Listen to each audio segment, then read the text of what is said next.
दुल्हन ने शादी के बाद क्यों किया मना, एक दर्द भरी कहानी। शादी के बाद विदाई का समय था। प्रीति अपनी माँ से मिलने के बाद अपने पिता से लिपट कर रो रही थी और वहाँ मौजूद सभी लोगों की भी आंखों में आंसू थे। उस समय प्रीति ने घूंघट निकाला हुआ था और अब उसका विदा होकर ससुराल जाने का समय हो गया था।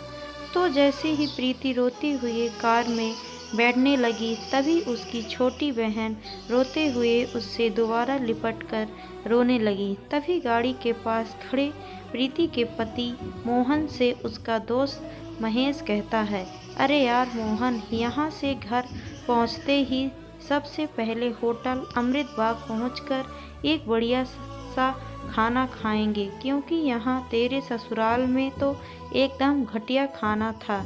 ऐसा खाना तो हमारे यहाँ कुत्तों को भी नहीं खिलाते। तभी साथ ही खड़े मोहन के छोटे भाई ने भी कहा, हाँ यार, यहाँ का खाना तो एकदम बकवास था और रसमलाई में तो रस ही नहीं था।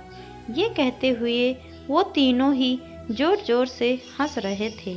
तभी प्रीति के पति मोहन ने भी अपने ससुराल वालों की मजाक उड़ाते हुए कहा कि हाँ यार, मैंने भी मजबूरी में ही यहाँ का खाना खा लिया, वरना मैं तो ऐसे खाने को तो हाथ भी नहीं लगाता। और अब पक्का हम तीनों घर पहुँचते ही होटल अमृत बाग का खाना खाएंगे। अपने पति के मुंह से ऐसी ऐसी बातें सुनकर कार में बैठती बैठती रुक गई और उसने गुस्से में सबके सामने अपना घूंघट हटाते हुए कार के दरवाजे को जोर से बंद किया और आंखों में आंसू लिए प्रीति अपने पिताजी के पास चली गई और उनका हाथ पकड़कर उनसे ये कहा कि पिताजी, मैं ससुराल नहीं जाऊंगी, मुझे ये रिश्ता बिल्कुल मंजूर नहीं है। ये बात प्रीति ने इतनी ज़ोर से कहा कि सब लोग उसकी बात सुनकर हक्के बक्के रह गए। सब लोग प्रीति के नज़दीक आ गए और प्रीति के ससुराल वालों पर तो जैसे पहाड़ ही टूट पड़ा हो। वजह क्या थी, ये किसी को भी समझ नहीं आ रहा था। तभी प्रीति के ससुर रमेश जी ने आगे बढ़कर प्रीति से पूछा कि प्रीति बेटी, बात क्या है?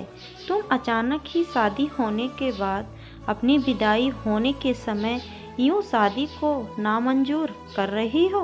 तभी प्रीति कुछ देर चुप रहने के बाद अपनी आंखों में आंसू लिए अपने ससुर से बोली कि बाबूजी, आपको पता है, मेरे माता पिता ने अपने सभी सपनों को मारकर हम सभी बहनों को इतना पढ़ाया लिखाया और काबिल बनाया, और आप जानते हैं कि एक बाप के लिए उसकी बेटी क्या मायने रखती है। वैसे आप और आपका बेटा कभी नहीं जान सकते, क्योंकि बाबूजी, आपके घर में तो कोई बेटी है ही नहीं। और आप जानते हैं, मेरी शादी में आने वाले बारातियों के लिए खाने पीने की एक भी कमी ना रह जाए, इसलिए मेरे पिताजी पिछले 3 महीने से रात को 2 से 3 बजे तक जागकर मेरी माँ के साथ ये योजना बनाते थे कि रसोइया कौन होगा और खाने में बारातियों के लिए किस किस तरह का खाना बनवाना है और बारातियों को कहाँ बैठाना है, ताकि कहीं किसी को बुरा ना लग जाए। और शायद आप नहीं जानते कि मेरी माँ ने पिछले 1 साल से एक भी नई साड़ी नहीं खरीदी, क्योंकि मेरी शादी में पैसों की कोई कमी ना हो जाए। और आज भी मेरी शादी में भी मेरी माँ मेरी बड़ी बहन की साड़ी पहनकर खड़ी है। और ये तो कुछ भी नहीं, मेरे पिताजी भी 150 रुपए की इस शर्ट के नीचे कई क्षेत्र वाली बनियान पहन कर खड़े हैं, और ये सब सिर्फ इसलिए ताकि मेरी शादी में कोई कमी ना रह जाए।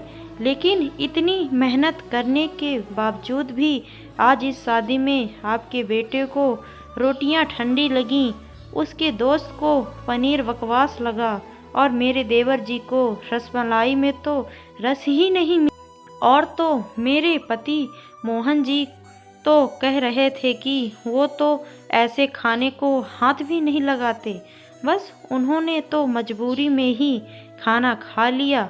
अगर सब कुछ इन्होंने मजबूरी में ही खाया है तो इसकी क्या गारंटी है कि मुझसे शादी भी ये अपनी खुशी से ही कर रहे हैं। कल को मोहन जी ये भी कह सकते हैं कि मुझसे भी इन्होंने मजबूरी में ही शादी की है। और प्रीति रोते हुए अपने ससुर से ये भी कह रही थी कि जिस माता पिता ने मेरी शादी में ना दिन देखा न रात, बस शादी की तैयारियों में लगे रहें, उन माता पिता पर आज आपके बेटे और उसके दोस्त यूं जोर जोर से हंस रहे हैं और उनकी इतनी बेइज्जती कर रहे हैं। क्या आपके घर में माता पिता की इतनी ही इज्जत होती है? तभी प्रीति के ससुर ने कहा कि बेटी, इतनी छोटी सी बात पर तुम इतना नाराज हो गई।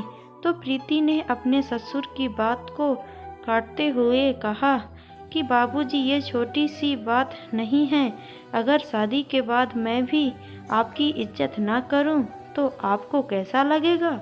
ये सुनते ही प्रीति के ससुर ने शर्म के मारे अपनी आंखें नीचे कर ली। तभी प्रीति ने कहा, लेकिन बाबूजी आप चिंता ना करिए, हमारे अंदर हमारे अच्छे माता पिता के संस्कार हैं। किसी की बेइज्जती करना ये सब हमारे माता पिता ने हमें कभी सिखाया ही नहीं है। ये सुनते ही प्रीति के पिताजी राधे श्याम जी ने आंखों में आंसू लिए अपनी बेटी को गले से लगाया लिया और उससे कहा कि बेटी, मुझे गर्व है कि तू मेरी बेटी है और अब तू शांत हो जा बेटी। तुझे मेरी कसम, तू इन्हें माफ़ कर दे और खुशी खुशी अपने ससुराल चली जा। तभी प्रीति का पति मोहन भी प्रीति के पिताजी और प्रीति से हाथ जोड़कर माफ़ी मांगता है और ये कहता है कि बाबूजी, मुझे माफ़ कर दो, सारी गलती मेरी ही है।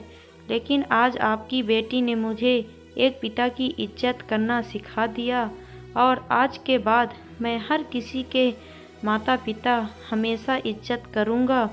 उसी वक्त प्रीति के ससुर जी भी आगे आकर अपनी बहू प्रीति के सर पर हाथ रखकर कहते हैं कि मैं तो बहू लेने आया था, लेकिन ईश्वर बहुत कृपालु है, उसने मुझे बहू के रूप में एक बेटी दे दी और वो भी इतने अच्छे संस्कार वाली, जो कि माता पिता का भी इतना सम्मान करती है।